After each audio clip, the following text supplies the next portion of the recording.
Mr. Garland, Facebook has admitted in a letter to the Arizona Attorney General that it, quote, allows people to share information about how to enter a country illegally or request information about how to be smuggled, close quote.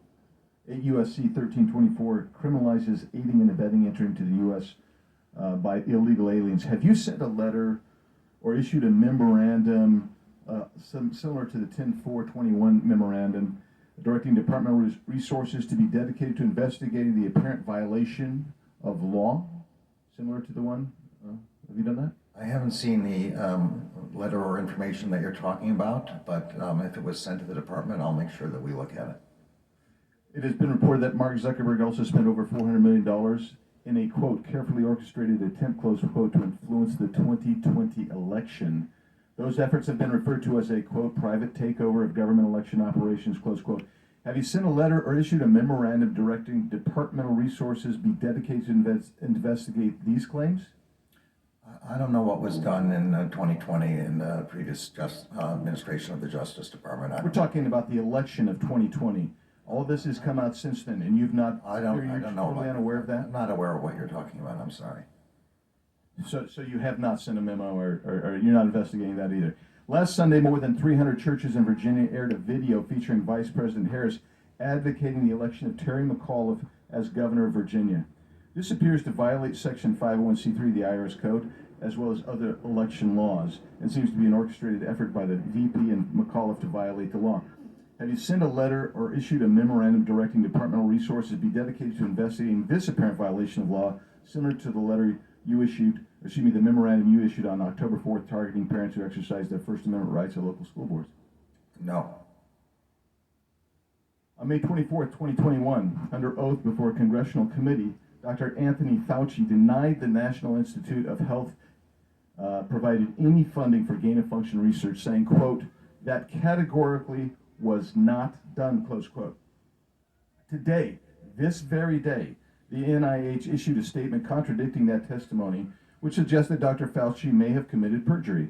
This is a criminal offense, and I'm left to wonder if you intend to look into that and send a communication such as a letter or a memo similar to the October 4th memo that you issued regarding parents going to school board meetings to investigate Dr. Fauci's potential perjury.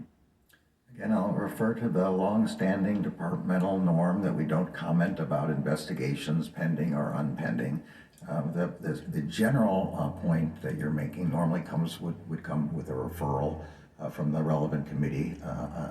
But other than that, the actual point I'm making is, you chose, as a response to a letter from the National School Board Association, and as you said earlier today, newspaper accounts, to issue a memorandum to organize task force and investigate and put a chill on parents' participation before school boards. Now you say, oh, I didn't mean to provide a chill, but that's exactly what any sentient being would have assumed would happen when you asked the federal government to begin looking into this. Of course parents are going to be nervous now. Of course people will step back. That's the purpose of my questioning. So when we get to these things like Zuckerberg, Facebook, Kamala Harris, we get to and Dr. Fauci's purported perjury. There's no indication. You didn't hold back.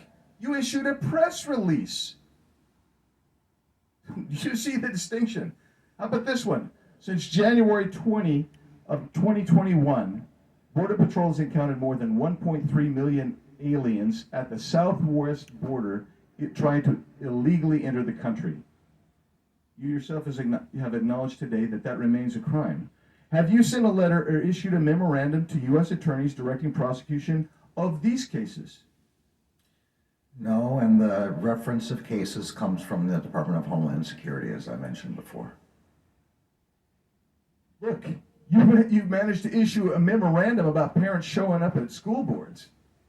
Why can't you issue a memorandum regarding the 1 million+ people who illegally enter the country and encouraging your U.S. attorneys to prosecute those cases? They are there constantly. The time of the gentleman has expired, Ms. Correa.